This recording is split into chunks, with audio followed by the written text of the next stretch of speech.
ကောင်လုံးသိကျင်တယ်အန်ကန်နဲ့ပတ်သက်တာမှလည်းမြမှန်တိုင်းပြောရမယ်နော်မိသားစုကိစ္စတွေဘာတွေရှိရင်လည်းပြောပြ ဘာဖြစ်လို့သိကျင်တာလဲ တခါမမေးဘူးလေဘာလဲမပြောပြနိုင်ကြရရှိနေလို့လား မရှိပါဘူးပြောပြလို့ရပါတယ်အငယ်ကြီးမှာအိမ်အောင်ရှိတယ်ဒါမှလည်းအဲ့ဒီအိမ်အောင်ပဲနဲ့ဟိုတူမနေတော့တာ10နှစ်ကျော်သွားပြီတားနှစ်ယောက်ရှိတယ်အခုလောလောဆယ်အဲ့တားနှစ်ယောက်နဲ့အငယ်ကြီးကတူနေတယ်မတော်ကအဟောင်းတွေကိုအစ်စ်ဖြစ်အောင်လုပ်တယ်အဲ့ဒီအလုပ်လုပ်တယ်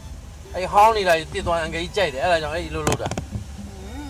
အဲ့ဆိုလို့ရှိရင်ထက်ကိုလည်းအဲ့မော်တော်ကအဟောင်းကြီးတို့သဘောထားပြီးတော့ပြုပြင်ပေးနေပေါ့ဟုတ်လား အကြောင်းအရာချင်းနဲ့တူတယ်အဓိပ္ပာယ်မတူဘူးလေဟိုကမော်တော်ကားဒါစိတ်နဲ့ပတ်သက်တဲ့လူကိုပြုပြင်တာ ဟုတ်ပါအဲ့ဆိုလို့ရှိရင်ဘာဖြစ်လို့အဲ့လောက်ထိလိုက်ပြီးဒုက္ခခံပြီးတော့ပြုပြင်ပေးနေရလဲအဲ့ဒါပြောပြအမှန်တမ်းပြော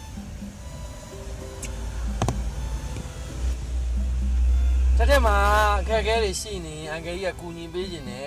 ဘေးနားနေအကာအကွယ်တွေပေးခြင်းနဲ့အဲ့ဒါသူ့ဟာသူဖြစ်နေတဲ့စိတ်အဲ့ဒါပဲ တကယ်တမ်းကျတော့ထပ်ပေးမှလည်းအဲ့လိုမျိုးလူတစ်ယောက်ပဲလိုအပ်နေတာအမြဲတမ်းနေပေးနိုင်မှာမဟုတ်လို့လား